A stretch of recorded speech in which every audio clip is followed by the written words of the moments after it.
प्रिया अपने mummy papa की इकलौती बेटी थी और वह उनसे बहुत प्यार करती थी।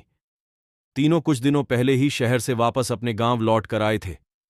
उसके मम्मी और पापा जादूगर थे और उन्हें बहुत अच्छा जादू करना आता था। एक दिन प्रिया अपनी मम्मी से कहती हैं, पापा पापा, आप मुझे भी जादू करना सिखाइए ना, मैं भी सीखना चाहती हूं। हाँ हाँ, क्यों नहीं प्रिया, देखना जब तुम बड़ी होगी तुम भी एक जादूगर नहीं बन जाओगी, हम तुम्हें बहुत सारे जादू करना सिखाएंगे। ठीक है ना मेरी बच्ची, लेकिन अभी तुम केवल पढ़ाई पर ध्यान दो।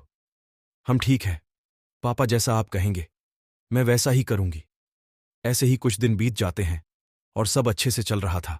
लेकिन एक दिन जब प्रिया स्कूल से घर आती है तो सामने का नजारा देखकर दंग रह जाती है।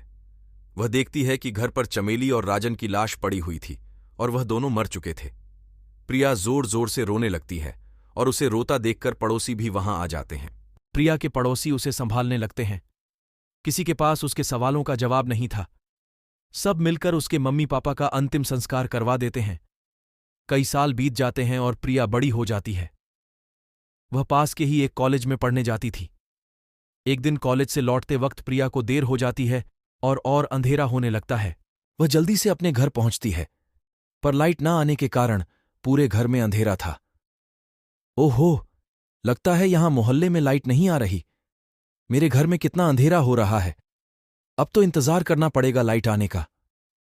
तभी अचानक से अंधेरे में से निकलकर एक चुड़ैल प्रिया के सामने आ जाती है।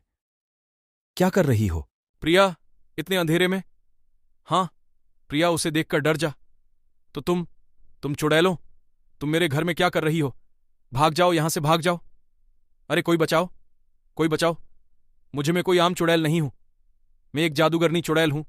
और हां, मुझसे जरा तमीज में बात करना, क्योंकि मैं तेरी बुआ भी हूं। क्या बुआ? यानी कि मेरे पापा की बहन।